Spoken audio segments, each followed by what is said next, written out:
Chapter 631 Expanding National Territory.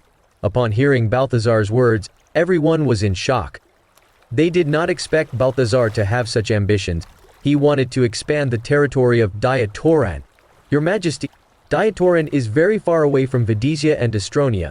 We might be thrown into dire straits if we attack these 4 countries at the same time. He's right. Only Estria is nearer to us. Philrin is far away from us, too. We'll be met with multiple difficulties if we fight countries a long distance away from us.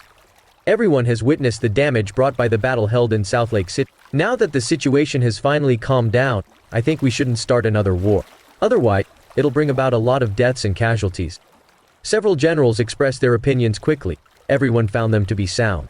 Diatoran still had not recovered from the previous battles, and deploying troops to fight in another war now would be too high a risk. The 3 of them gave sound perspectives. How about the others? Balthazar asked. Senior General John Anderson suddenly piped up. It's my personal opinion that these 4 countries harbor nefarious motives toward us. Even if we don't attack them, they'll do so after they regroup and recover. I think that this is an opportunity that's really hard to come by for us. We should make use of the advantageous situation we're in now after our recent wins and strike and wipe these countries out. We're in high spirits now. That's true, General Anderson. Attacking 4 countries at the same time is still somewhat difficult though. If they band together against us again, Diatoran might collapse, a high-ranking official said. Upon hearing his words, everyone thought about it seriously. Attacking 4 countries was a bold proposal. A slight misstep and Diatoran would be plunged into a situation beyond saving. Your Majesty, Diatoran has just achieved an impressive victory, and we've managed to kill Robert Valles and Victor Obrian. Both Estronia and Vedesia don't hold a candle to us. Estria and Philrin are also nothing to worry about. I think that we can embark on a military campaign against these countries and start a war. Benjamin, the champion of North Aridland, said. Champion Hart makes a good point. Balthazar nodded. Although the champions in both Estronia and Vedesia were killed, Your Majesty, these countries retain their resources and power. Their armies are the strongest in the world, too. If we start a war rashly without learning about their terrain, the possibility of us defeating them is low. If the battle ends up being dragged out, there is a high possibility of us losing. Exactly. Diatoran has suffered from a great amount of losses. We should regroup and recover internally before doing anything else. 2 other higher-ups quickly added their opinions. Balthazar noted that everyone had different opinions on the matter. He was also hesitating on that now, and he could only look at Caspian, asking him, "What do you think about this, Caspian?" Caspian was silent. He was thinking if this could or could not be done. Your Majesty, I think we'll have to postpone this matter. Attacking 4 countries at the same time is very risky for us, Caspian said. Everyone looked at each other in confusion. They all knew of Caspian's confrontational tendencies. He was unexpectedly calm this time, however. This was shocking, especially because Caspian had been punished by Balthazar because of the magnitude of his heroic deeds and for his exceedingly confrontational disposition. Oh, I didn't expect you to oppose it, Caspian. Are you afraid? Balthazar asked in bafflement. I don't know what being afraid feels like. However, it is not a good idea to start a war when Diatoran still hasn't recovered from the previous battles, Caspian said. These 4 countries attacked Diatoran and caused our people to lose their homes. Should we just let that go? That's incredibly frustrating, Balthazar said. Of course we can't just let that go, Caspian said. What other ideas do you have that, Caspian? We can have them cede some of their territory to us and pay reparations. We can recover for a while before planning for the future, Caspian said. What if they don't want to? Balthazar asked. Then, we can put on a pretense of starting a war. After these countries are intimidated, they will surely pay us obediently, Caspian stated calmly. These countries are not to be trifled with. What should we do if they aren't fooled by our act? If you ask me, we should just send out our troops. Why go to all that trouble? Yes, we should start a war immediately and expand our territory. Several generals were eager to ask for permission to go to war. They had discerned Balthazar's desire to seize this opportunity to expand Diatoran's influence. We have succeeded in winning every battle we have fought in precisely because we were on the side of justice. If Diatoran suddenly launches an attack on other countries, we'll become demons who invade everywhere, and it'll be incredibly hard for us to achieve victory in that case, Caspian said. Everyone gave Caspian's words serious thought upon hearing him. Vedesia, Estronia, Philrin, and Estria have been planning secretly to strike against Diatoran. They've also created some minor skirmishes within our maritime territory. This has gone on for a long time. If we don't extinguish these countries, they'll surely attack Diatoran again after recovering from the previous battles. A large-scale war cannot be avoided. Rather than waiting for them to come, we should take the initiative to strike. Relations between these countries have taken a turn for the worse anyway. If we strike against them now, we'll be starting a defensive war at most, not at full invasion. We must make these countries pay a hefty price. Balthazar explained his opinion in a long speech. Everyone finally had a realization, since it seemed that Balthazar wanted to start a war. Those who had initially objected to it were now saying something else. That's a great idea, Your Majesty. As a country with plentiful land and abundant resources, Diatoran owns various cutting-edge weapons. We have several hundred more hurricane missiles too. Defeating these countries will be a piece of cake. Exactly. These countries have been giving us trouble consistently, Your Majesty. They've already come together in an alliance, so we must retaliate in kind. You're right. If we don't beat the pulp out of these countries, they'll attack us again in the future. Diatoran can't just sit here and wait for misfortune to befall us. Only by seizing this opportunity can we boost Diatoran's national prestige. All the higher-ups were showing support for Balthazar to start a war. Those who had been on Caspian's side and were objecting to the war had now changed their opinion. This made Caspian feel somewhat helpless. These higher-ups were so fickle. Caspian was not worried though. Even if everyone was on Balthazar's side, there were still some words he had to say. Chapter 632. I'll never abuse the law. We achieved victory, but it was at the expense of our soldiers, who had paid a huge price. Many men had died tragically, Caspian said. If we start a war now, many more young people will die on the battlefield, and many more families will lose people dear to them. Have you thought about that, everyone? Balthazar and his supporters all felt somewhat guilty after hearing that. Even Balthazar was hesitating to. Now, he wanted to take advantage of Diatoran's victories and strike when the iron was hot. But he was also worried that problems would arise during the long-distance war. Diatoran would be doomed should that happen. Balthazar had planned to summon all 5 war gods and hold a group meeting, but things had just started to settle down in West and East Eredland. So the other champions had to stay there and command operations in the areas. Only 2 war gods showed up, the Diatoranian god of war and Benjamin Dax, the champion of North Eredland. Unexpectedly, though, Caspian had different opinions from him, which put Balthazar at a loss on what to do. War is cruel in itself. A soldier's responsibility is to protect their homes and guard their country. Bloodshed and sacrifices are unavoidable. Rather than being attacked, we should take the initiative to strike. Even if we don't attack them, other countries will come together in an alliance against Diatoran. We can seize this opportunity to wipe these countries out. Exactly. This is an opportunity that comes once in a blue moon, Your Majesty. We must not let it slip by our finger. Everyone started to voice their opinions again. They wanted to argue with Caspian. Balthazar was wavering once again upon hearing those higher-ups' opinions. A massive war has just ended. We're still suffering from the consequences. If we are to advance now, it'll be very dangerous. If the international alliance strikes against us as well, Diatoran will surely lose the war. Have you thought about this, everyone? Caspian said sternly. Everyone was in deep thought once again. If we embark on a long-distance military campaign, the international alliance will surely not just sit by and watch it happen. One incident might lead to another, eventually snowballing into an international war. Many more people will be killed, and many more civilians will lose their homes. Have you considered what the civilians would want before? At Riverside Villa, Willow took a call. Hello? Do you need me for something? It was Melinda who was calling. I'm calling to ask for your help, Willow, Melinda said. With what? Willow asked. You must help me, Willow. I can only tell you what I need your help for if you agree to help me. Melinda knew it would be very difficult to rescue Henry, so she was also at a loss on how to ask Willow for help with that. Tell me what you want first. Willow was not dumb either. The stewards were all very crafty and calculating, so she had to get exact answers before anything. Henry was arrested by Caspian, Melinda said. What? Wasn't he safe and sound already? Why did Caspian arrest him? Willow asked in shock. That's a long story. Henry committed treason with the Hudson. After Caspian learned about it, he had his men arrest Henry. Melinda told Willow everything she knew. Willow was immensely shocked. She did not expect Henry to have become a traitor alongside the Hudsons. Is this really true, Aunt Melinda? Willow was in so much disbelief she had to reconfirm what she had heard. It's true. Alicia told me about it. She was there. Henry and the Hudsons were locked up, Melinda said. Ah, Henry made the wrong decision. How could he do such a thing? Willow snapped. It's too late to comment on that. He might be possessed. No one can save him. Aside from you, Melinda said. Traitors shouldn't be forgiven. I can't save it either, Willow said. You're Caspian's wife, and Caspian's the Diatoranian god of war. If you beg him for it, he'll say yes to you, Melinda said. After Henry became a traitor, the Stuart family would be looked down on, too. He should be killed. I can't help you with that, Willow refused sternly. Willow, Henry is family too. How can you not do anything? He was possessed and that's why he did the wrong thing, Melinda said.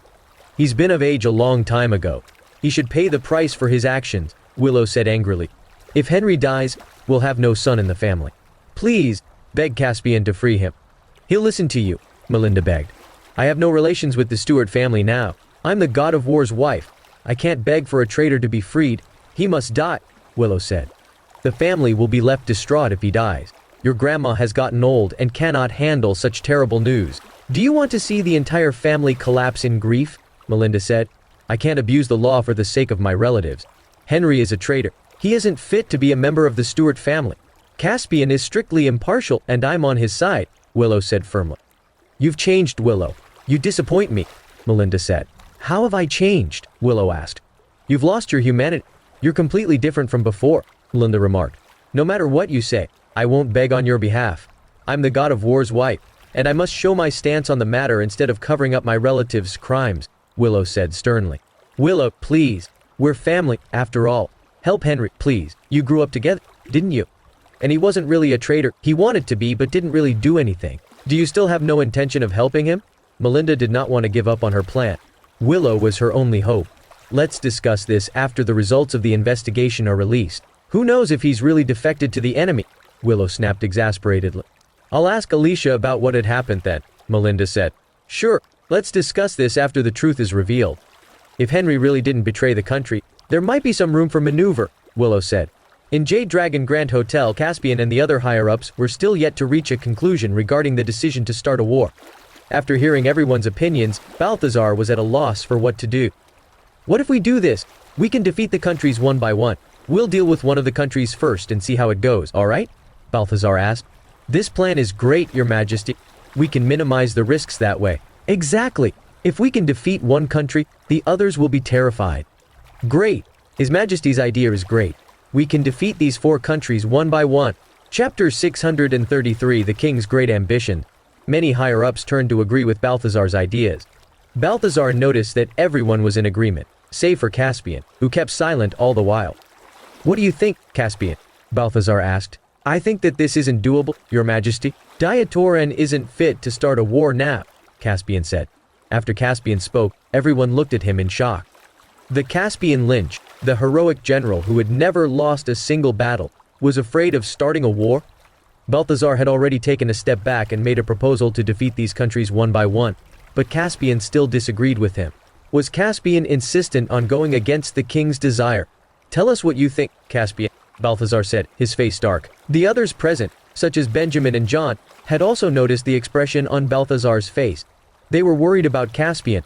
If he persisted in singing a different tune, Balthazar might fly into a rage. Even if we're to start a war against these countries one by one, Your Majesty, it'll take a very long time. They won't just wait for us to attack them, too. They'll surely help and support one another. If we start a war, it won't be against one country. The international alliance will also see us as a thorn in its neck. They'll surely intervene, and things won't look good for Diatoran in that case, Caspian stated. So we just wait for them to attack us. Why can't we strike first? Balthazar asked, looking angry. We should take our time to reach a decision, Your Majesty. No need to be so hasty, Caspian said. This is a great opportunity that only comes once in a blue moon, Caspian. You're the head of the 5 war gods of Diatoran. But why have you become so hesitant to take action now? Balthazar said. Your Majesty, I think that our focus should be on assuaging the civilians and rewarding the soldiers who have died and their families. We should have the 4 countries pay reparations first. This is really not a good time to start a war. Please reconsider, Your Majesty, Caspian said. What if they aren't willing to pay reparations? Won't we have to start a war anyway? Balthazar asked. We will get to it if it happened.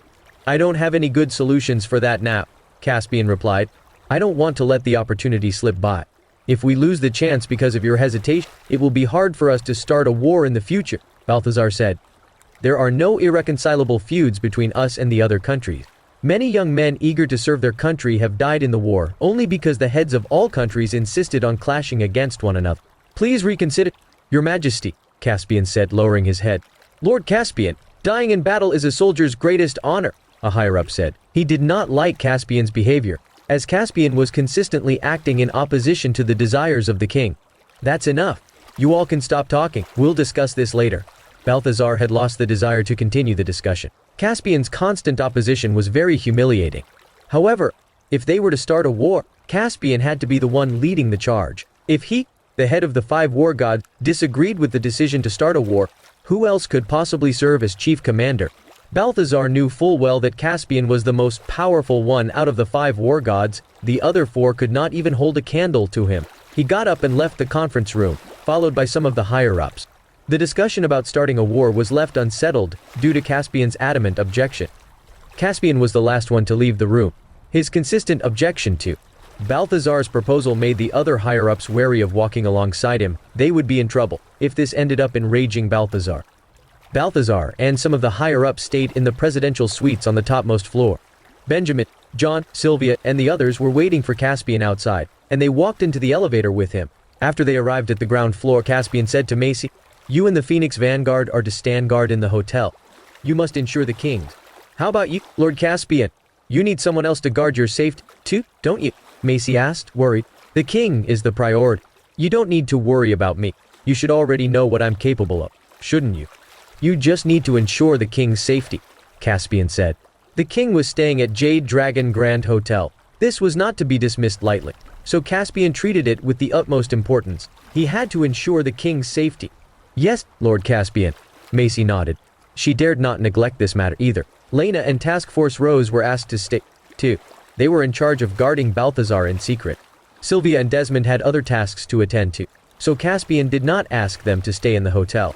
Sylvia was to supervise the construction of the Martyrs' Memorial, and Desmond had to deal with the martyrs' corpses. Both were extremely important tasks that had to be completed within a very short time. The remembrance ceremony would be held in a few days, so these tasks had to be completed as soon as possible. Caspian, John, and Benjamin left the hotel in the same armored car. "Why did you insist on opposing the king, Lord Caspian?" Benjamin said cautiously. "I just stated my opinions. Deploying troops now is equivalent to digging our own grave," Caspian said. "His Majesty obviously wants to do so, though. You consistently went against what the king wanted. Do you not fear that he'll strip you of your military rank?" Benjamin asked. "He's right. His face went so dark just now. You should be more careful, Lord Caspian," John reminded. "Should I be easily swayed like the others? Instead of stating my opinion. That's basically the same as sending Diatoran's soldiers to their death, isn't it? I must say what I have to say, even if that ends with my military rank being stripped," Caspian said. "You've changed quite a lot, Lord Caspian," Benjamin exclaimed. "How so?" Caspian asked, confused. "A few years ago, you were extremely confrontational. You wanted to expand Diatoran's territory and wipe out the other countries. The king didn't agree to it though, so you were suspended. But now, your roles are reversed," Benjamin explained. He was worried that Caspian would be stripped of his rank actually. "You're right. I was young and arrogant back then. When you have lived for long enough and experienced enough, you have different opinions on anything. Now, I think that a peaceful coexistence is the better way out. Starting wars will only cause more casualties," Caspian said. "I thought that it was reasonable that we start a war, but after listening to your word, Lord Caspian, I think that deploying troops can pose a danger for Diatoran too," Benjamin said. "Exactly. I agreed with starting a war too, but you have a point, Lord Caspian," John said. "Reasonably saying, the king should be more mature and sensible than us, but why is he acting so rashly this time?" John asked in confusion. "Who knows? They say kings and bears always worry their keepers. How unpredictable the king can be," Benjamin exclaimed. "He has his ambition, probably. He wants to achieve great things," Caspian said. Chapter 634. The crafty and narrow-minded person. "What do you mean by that, Lord Caspian?" Benjamin asked in bemusement. Why was Caspian speaking in defense of Balthazar now? "The king is seeing this matter from a different perspective from ours. If we start a war now and are able to defeat these 4 countries, Diatoran will become a significant entity internationally. His Majesty wants Diatoran to become stronger, but a huge price must be paid to achieve that. Diatoran has been laying low and enduring hardship for a long time before we finally emerged as a formidable entity. His Majesty has waited for this day for a long time. We also finally succeeded in developing the hurricane missile. Of course, His Majesty will want to seize this opportunity to exhibit the power our country possesses. Every ruler in history has the desire to enlarge his nation's territory. His Majesty merely desires to elevate Diatoran's status, which will deter others from invading the country. He's also acting in consideration of the people of Diatoran. Caspian guessed at what was truly on Balthazar's mind. Benjamin and John were stunned by his words. They did not expect him to understand Balthazar so well. If you know what he's really thinking, Lord Caspian, why would you still oppose the notion of starting a war? Benjamin asked in confusion. I don't consider what will happen far in the future. Both of you have seen for yourself how devastating the war was this time. Many Diatoranian soldiers have died on the battlefield, heavily impacting their families. I only care about what's happening in front of me, Caspian said. But you've been consistently opposing the king. What if His Majesty flies into a rage? Benjamin asked. Exactly. What if he wants you to give up your authority over the army? What should you do then? You should be more careful, Lord Caspian, John said. Don't worry. He'll never do that, Caspian said confidently. We believe in him, but we can't stop others from whispering about you behind your back, Benjamin said. His Majesty is a righteous and just man. He won't be swayed so easily, so you don't need to worry about that, Caspian replied. I hope so. I hope that we're just overthinking it, Benjamin said. You're the head of the 5 war gods, Lord Caspian, and His Majesty is the king of Diatoran, but the two of you are now on different sides. One of you must take a step back and compromise, or this matter will never be resolved, John added. John's right. Maybe Lord Caspian will call the remaining 3 champions over in the next meeting, Benjamin said.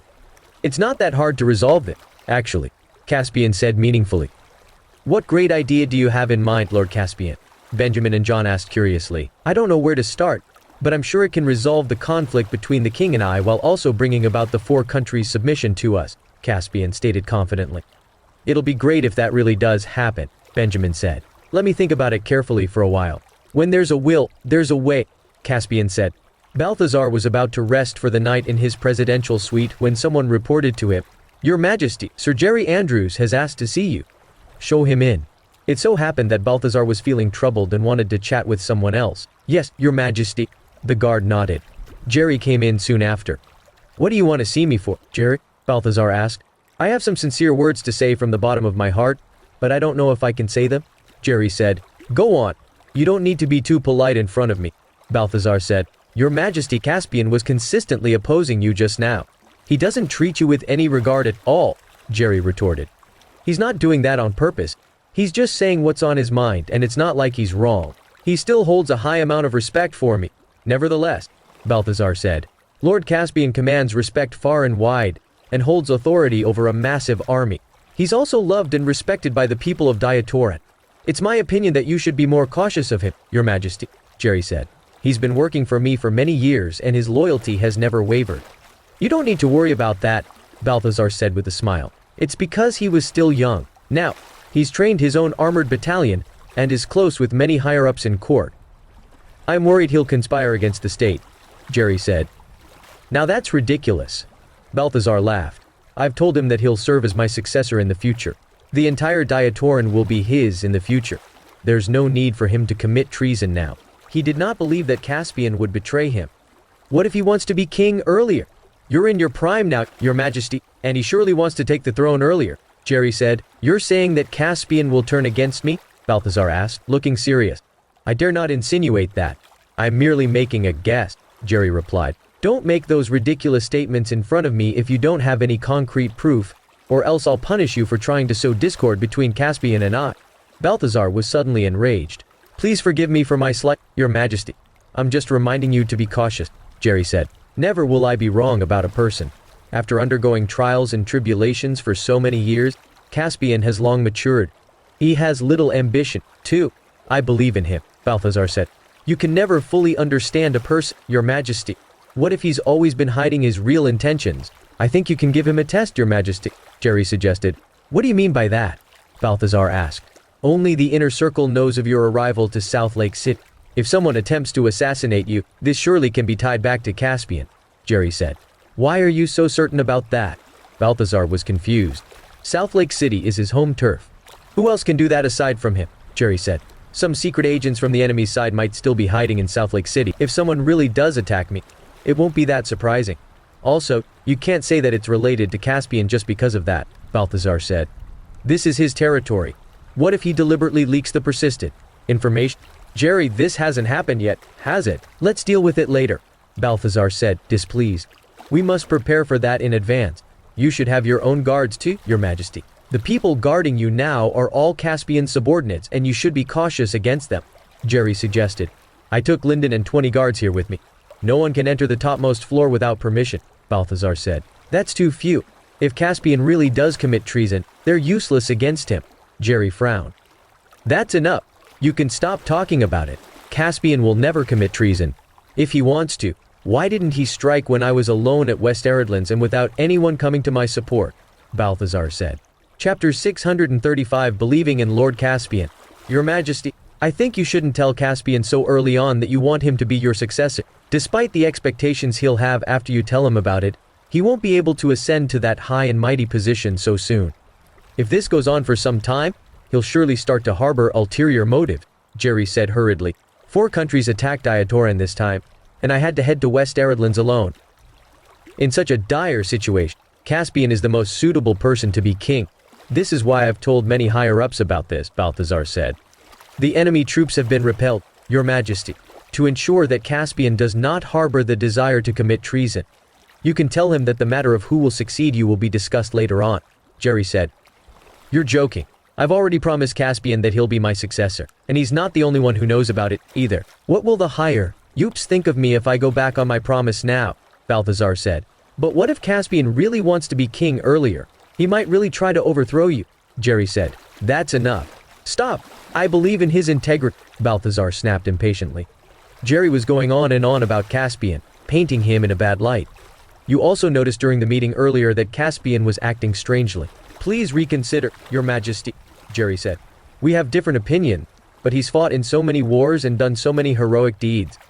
In this war, we were surrounded by 4 countries. Thanks to Caspian, I was unharmed.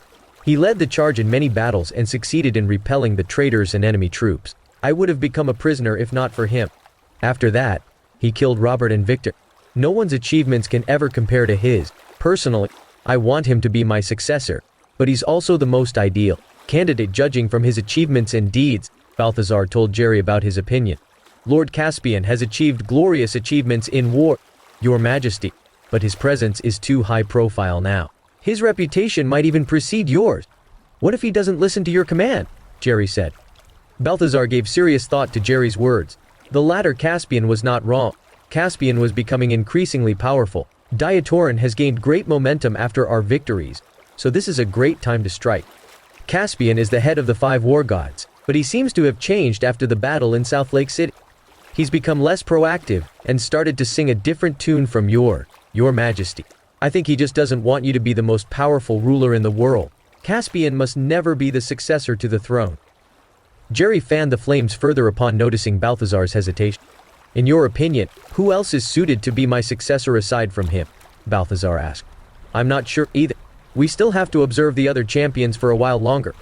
I think that you should issue a command to Caspian, telling him to start a war. He'll surely obey your command. If he shows signs of disobedience, we can push him to the sidelines. Jerry grinned. It's not just as easy as you just put it. Everyone must agree to it before I can issue a command. I can't just decide on it while ignoring everyone else's opinions on the matter, can I? Balthazar said. We can use this to test Caspian, Your Majesty, Jerry said. No, if I've already promised something, I can't possibly go back on it. This is not a joking matter, Balthazar said sternly. After returning to Dord City, I'll gather the 5 war gods and hold another meeting. Majority wins, so we can start a war if a majority of them agree to it. Caspian's loyalty must be tested, Your Majesty. He commands a massive army. It'll lead to dire consequences if he ever wants to overthrow you. You should remove his right to be your successor, Jerry continued. He's saved me twice. 5 years ago, he aided me in suppressing the rebellion in Dord City. When Quinton Hans held me hostage in West Eredlands, he traveled overnight to save me. If he really does harbor nefarious intentions, why would he do so? Balthazar said. Jerry could not very well go on in that case. That's enough. You can leave now. I'm going to rest. Balthazar did not want to bother with continuing this banal conversation. Yes, Your Majesty. I'll take my leave now. Jerry left the suite. I've already called Willow, but she doesn't want to help us, Melinda said. What? Why did she become so cold and indifferent? Donald said angrily. She said Henry should be killed because he's become a traitor. Melinda lowered her head, looking displeased.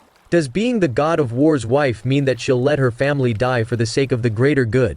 Donald was mad as well. Ever since becoming the CEO of Southlake Corporation, it's like she's become a completely different person. Why would she break off all relations with us if she hasn't changed? Kate said. It's true that we can't blame Willow for not helping Henry, Marilyn said. Everyone was very surprised to hear that. We should blame her.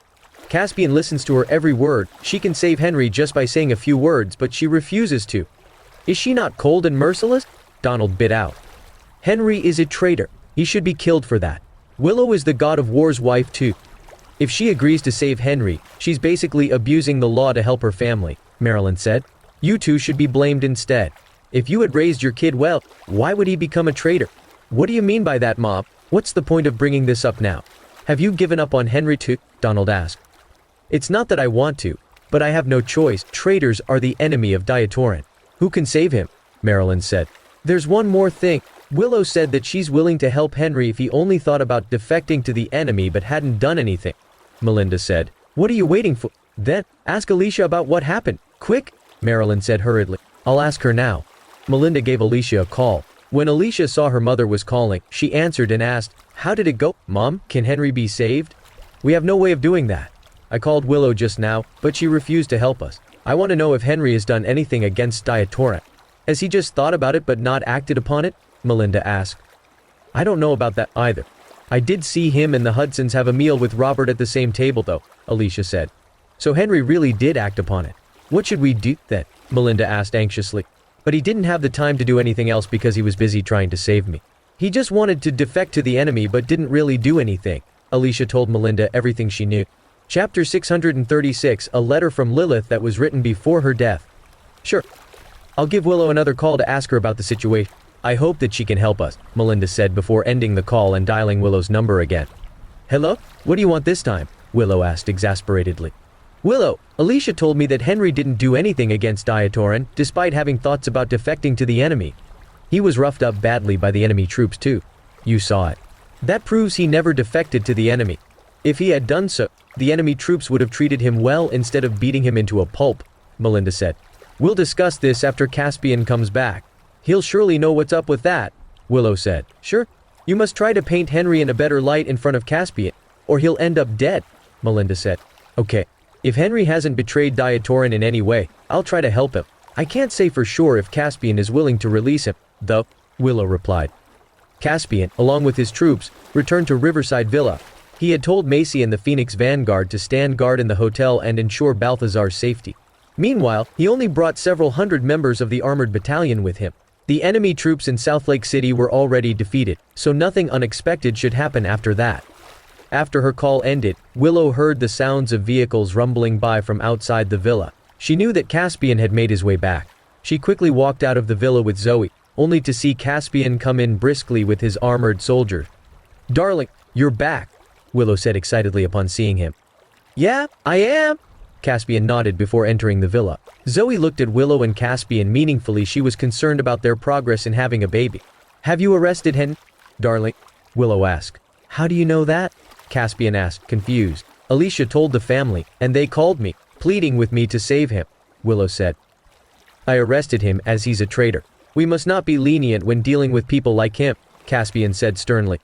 But Alicia said that he has only thought of defecting and has never done anything harmful to the country, Willow said. Alicia knows nothing. Henry has been in contact with secret agents from that country since long ago, Caspian said. Huh? Are you sure? Willow asked in shock. I'm the Diatoranian god of war. There's nothing I don't know about. I've already had someone investigate whatever's up with Henry too, Caspian replied. He knew about everything Henry had done. Only then did Willow have a realization. Caspian had proof of Henry's defection. Caspian explained, Nicholas, Richard, and Henry worked together. The mass demonstration in Southlake City was directly related to them. They also egged the people on, causing them to curse me out. And they were the ones behind the group of people who clamored in front of our villa, aiming to harm you.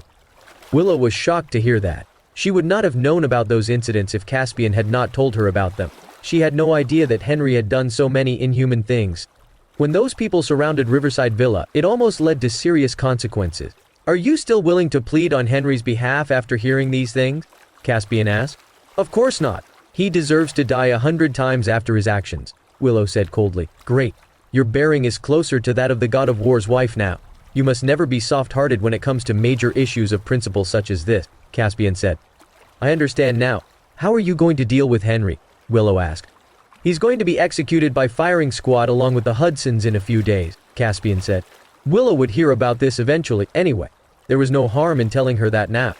At least the stewards could be prepared they could never stop it from happening. Willow was thoroughly shocked to hear that. While it was true that Henry had done despicable things, he had grown up with Willow and was somewhat close to she could not accept that he would be sentenced to death. Caspian, Henry's my cousin, after all. Can you let him live, at least? You can even send him to the border. Willow ended up softening up after thinking about it carefully. She wanted to try pleading on Henry's behalf. There's no room for debate. I've already made my decision. Henry took everything upon himself. I can't be lenient toward him just because he's one of the stewards, Caspian said coldly. Looking at the expression on Caspian's face, Willow knew that this was already final. I've been tired recently, Willow. I'm going to take some rest. You don't need to bother yourself over this matter. Henry's an adult. He should have known that doing those things would result in this. After saying his piece, Caspian headed to his bedroom for some rest. This was non-negotiable. He would never be lenient toward Henry just because he was a member of the Stewart family. If Henry had been convicted for some other reason, there might still be room for negotiation. But Henry had defected to the enemy. This could never be tolerated. Willow had a lot on her mind. She was completely at a loss for what to do. She sat on the couch, unmoving, as if she was deep in thought about some matter. As Caspian lay on the bed, he thought back to the meeting today, and he was overcome by anxiety. As the Diatoranian god of war, he must dissuade the king from starting a war, as countless casualties would be incurred should Diatoran command a military expedition. Caspian's mind wandered. He suddenly thought about his foster mother, Lilith, who had impacted him deeply. He had lived with her until his teenage years, and he had been influenced by her values and ideas. Caspian stood up and went to look for Lilith's things she had left behind after her death. In the pile of items, he discovered a somewhat yellowed envelope. Nothing was written on it. This aroused Caspian's curiosity about the contents of the envelope. When Caspian had gone to Lilith's house to pack up her things, he had just done so without inspecting any of them. Caspian sat down and opened the envelope slowly. He took out the yellowed letter and started to read it carefully. Chapter 637, Caspian's biological mother. We've spent many years together, but I have a secret I've never told you about. Both your biological parents are alive. Your father is one of the Masseys named Logan, and your biological mother, Sherry Lynch, is also alive. Caspian was already shocked by the first sentence in the letter. He had known that Logan was his biological father, but he had not expected his biological mother to still be alive. He already had someone investigate the Massey family. According to the result, Logan's wife, who was also Caspian's mother, had died more than a decade ago. However, Lilith said in her letter that his biological mother was still alive. I've never told you about this because I wanted to wait till you became an adult before telling you everything. However, you've been away from home for many years after joining the army, so I can only write down what I want to tell you in this letter. After the Massey family was impacted by some unforeseen circumstances, Logan entrusted you to me. When things became more stable for the family, your mother had a huge row with him and left the house. No one heard from her after that. I hope you will get to reunite with your family one day. The letter was not long, but its contents were already enough to give Caspian a shock. This is great, great, Caspian yelled, overcome by emotions. He had always been preoccupied by the identity of his parents. He did not expect Lilith to have always kept that from him. But he would not blame her for doing that as he had been little, and it would be pointless even if he had known that. The letter only mentioned his biological mother's name and nothing else. Caspian was not afraid though. A name alone was enough. With his identity as the Diatoranian god of war, it was easy for him to look for a person in Diatoran. Caspian! Caspian, are you okay? Willow worriedly asked as she walked into the bedroom. Shocked by Caspian's voice, she quickly came over to take a look. Willow, let me tell you some good news. I found my biological parents, Caspian said, tears rimming his eyes. Willow was shocked once again by Caspian's expression. It was rare for her to see Caspian cry. The last time that had happened was when Lilith had been murdered. She did not expect the Diatoranian god of war to cry so hard he was unable to speak. She could not believe it. Calm down first, Caspian, Willow said. She was happy for him, and she also wanted to find her biological mother as soon as possible. Caspian nodded. The next moment, he immediately cradled Willow's cheek and kissed her passionately. Willow was unprepared for this sudden kiss. She could only immerse herself in it. Right at this moment, Zoe arrived outside Caspian's bedroom, only to be greeted by the sight of Caspian and Willow kissing passionately, making her feel shy.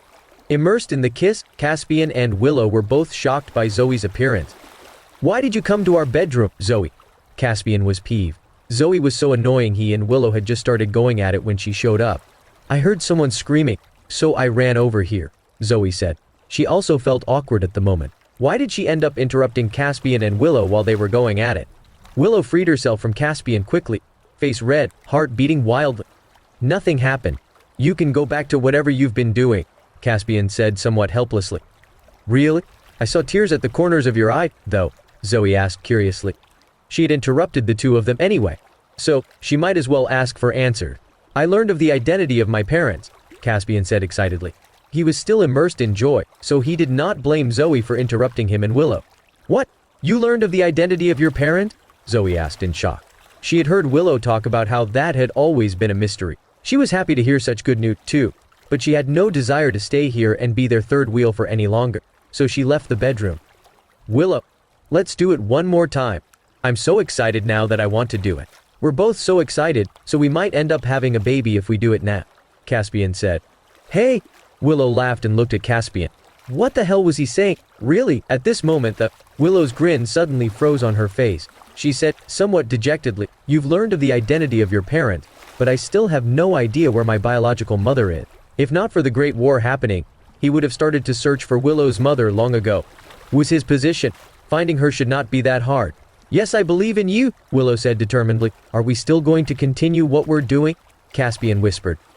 "Do you still have the energy to?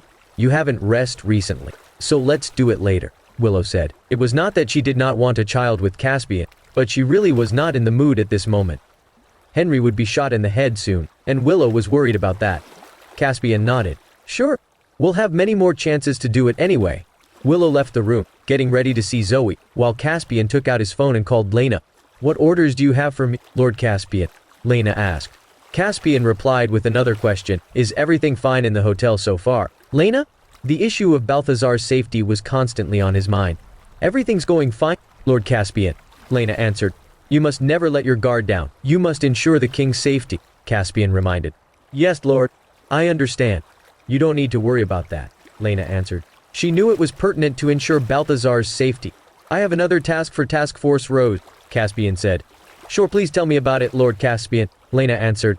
"The members of Task Force Rose are all over the country. I need the team to investigate a person.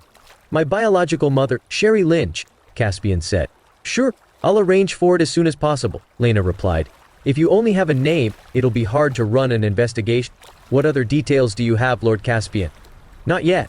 She had married into the Massey family in Dord City before, so you can start from there," Caspian said. That was all he knew. "Oh, you need to look for another person as well," Caspian added. "Just say the name, Lord Caspian," Lena said.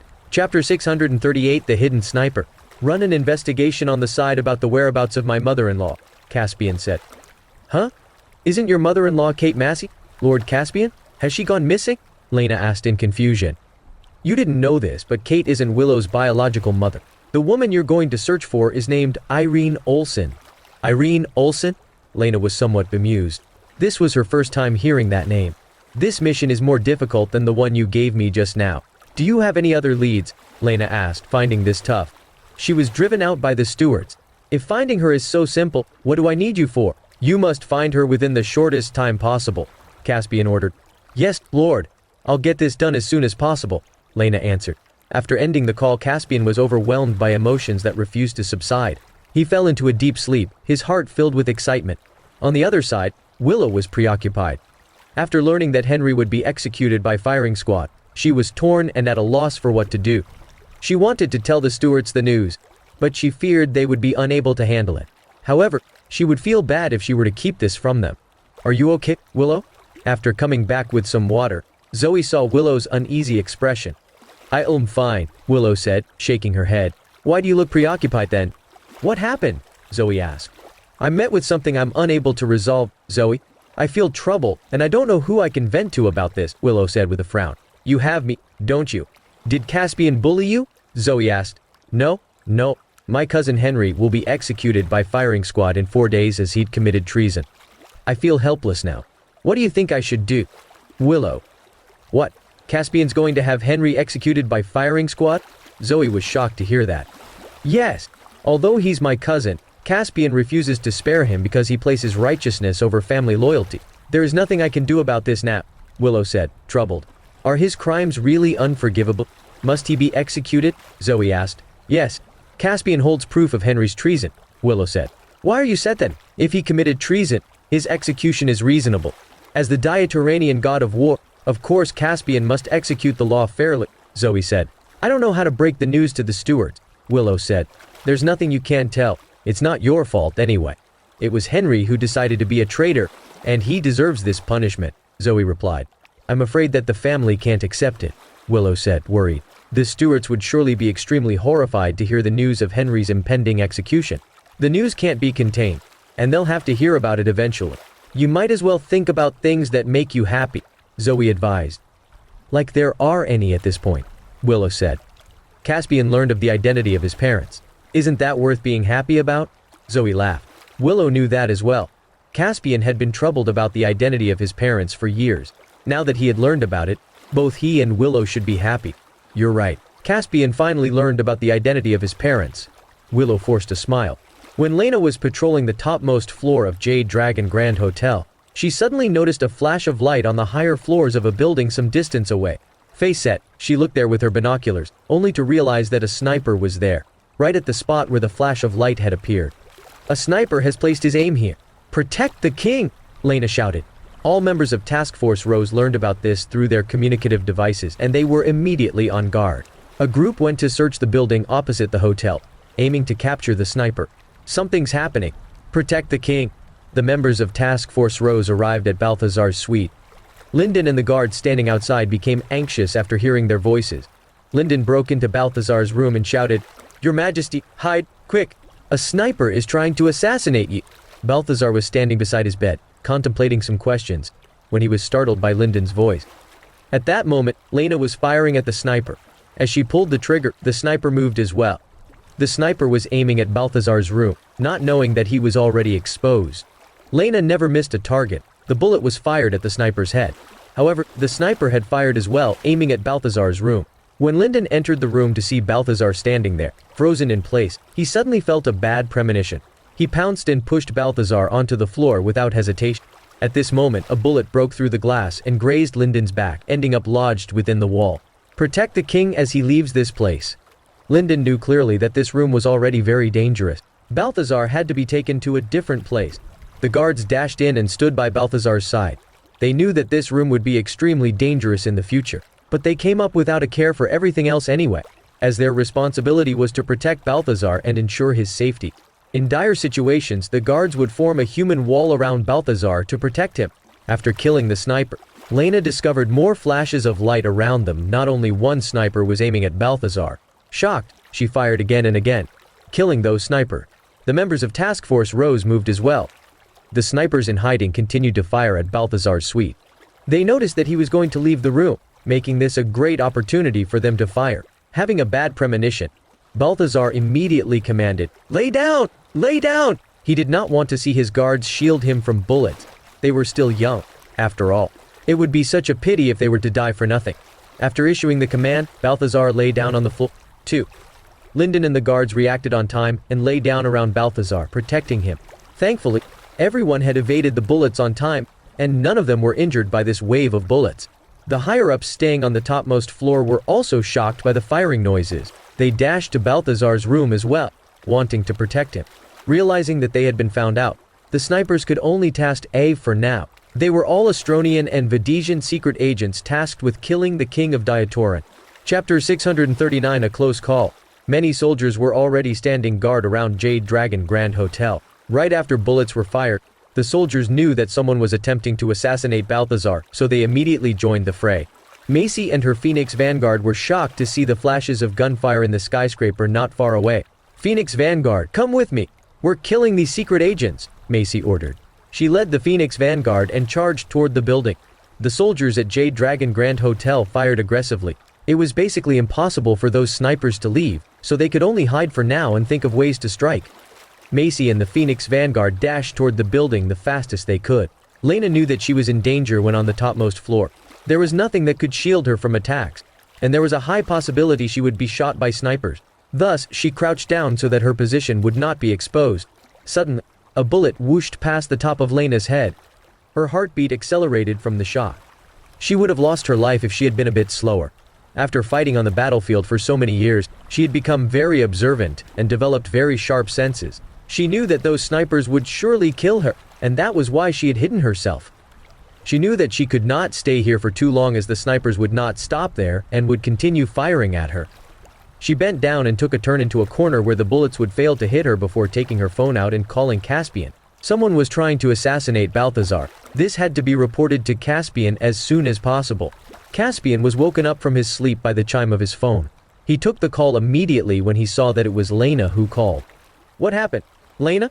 "Lord Caspian, someone is attempting to assassinate the king," Lena reported. Caspian had been bleary from sleep, but he was wide awake immediately after hearing that. "How's the king? What's the current situation like?" Caspian asked. "There are many snipers stationed on tall buildings near the hotel. They're firing at the king's room. His current status is unconfirmed," Lena answered truthfully. She had no idea about the situation inside the hotel. Caspian looked serious upon hearing that.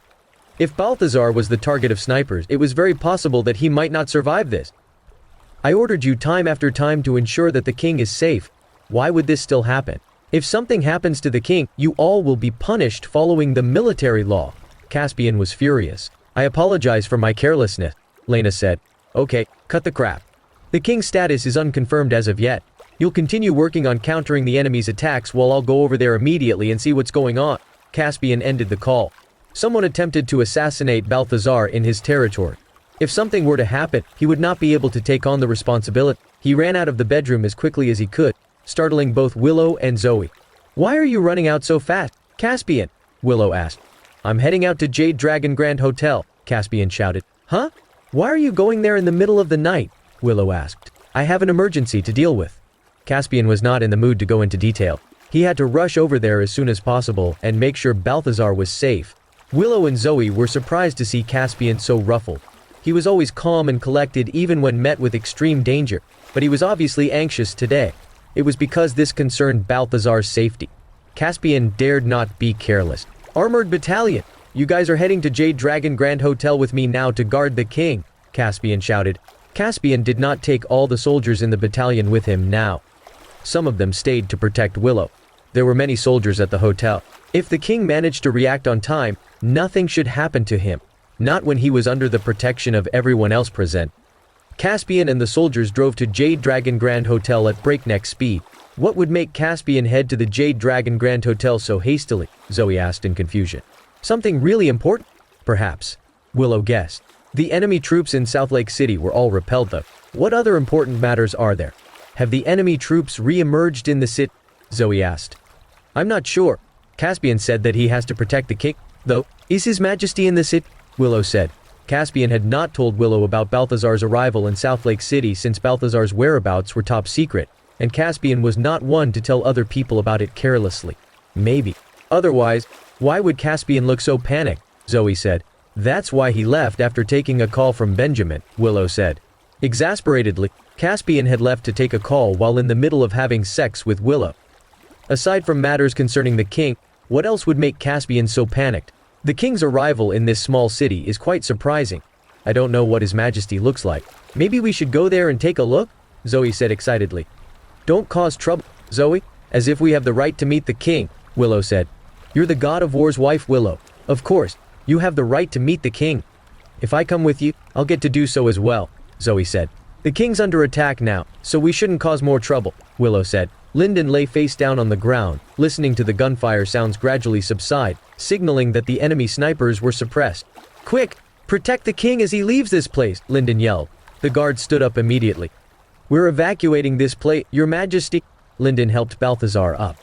"Let's leave before everything else," Balthazar said after getting up. At this moment, the Diatoranian higher-ups arrived outside Balthazar's room. They shouted outside the room, "How are you doing, Your Majesty?" "Are you doing well, Your Majesty? I apologize for being late." Please punish me for my tardiness." "Get out of the way! Don't block the way!" Lyndon shouted angrily. Did they have shit for brains?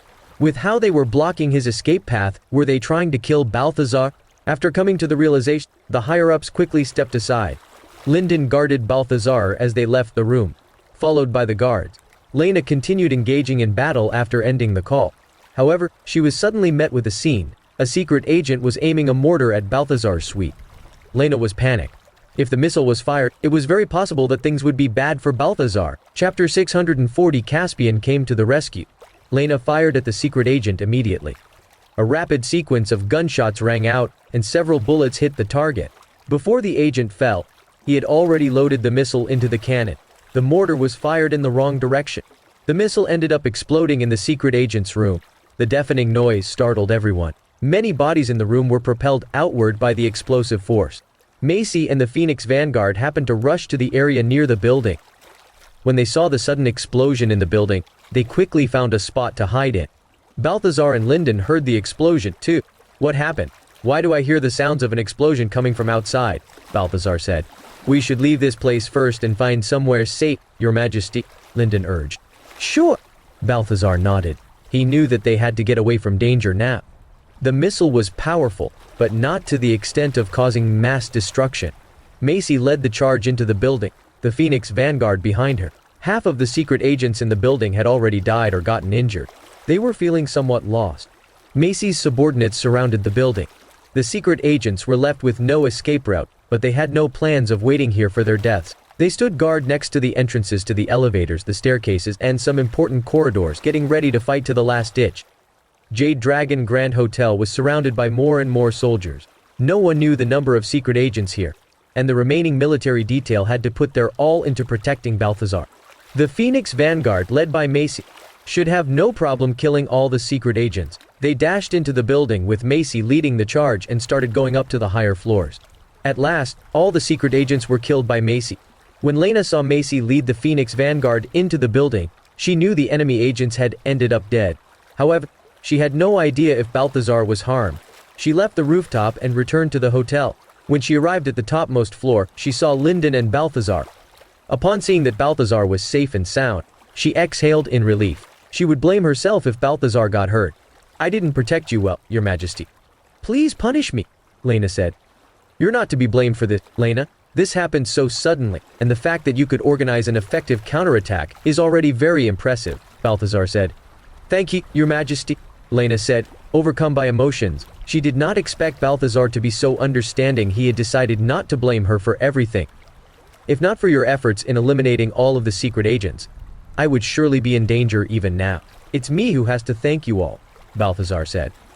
"You're too kind, Your Majesty. Protecting you is our responsibility."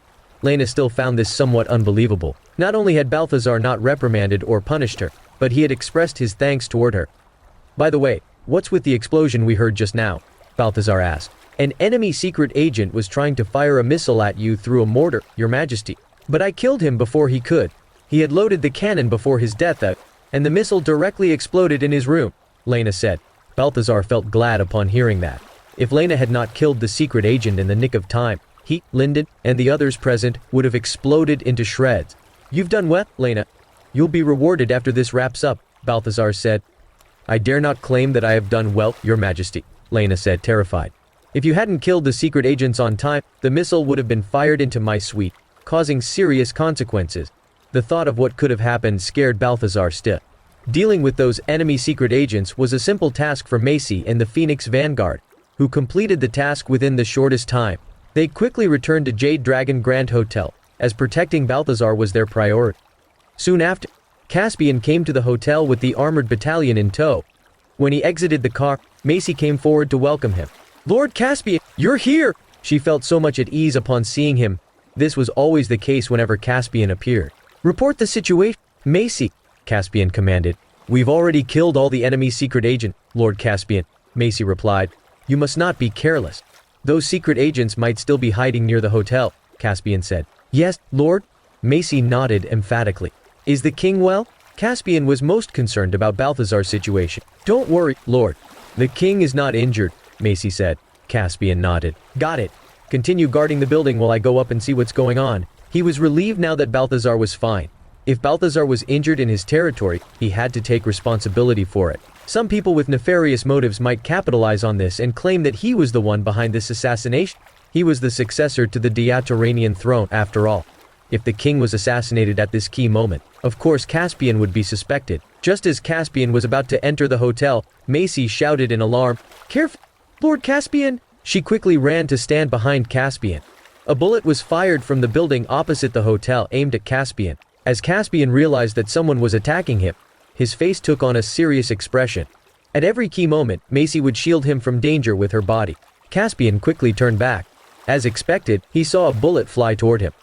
He withdrew the diatanium dagger, and the bullet directly collided with the dagger with a metallic clang. This bullet was not ordinary, it was a rifle bullet. While blocking this high-velocity bullet, Caspian's wrist touched Macy's chest. "Ah!" Macy shrieked coquettishly. "Are you okay, Macy?" Caspian asked anxiously, thinking Macy was injured. I'm fine," Macy said. Her face beat red. "Protect the king!" The armored battalion charged forward immediately. Some of the armored soldiers dashed into the building across the road and killed the sniper at the fastest speed possible. The sniper had wanted to take the risk.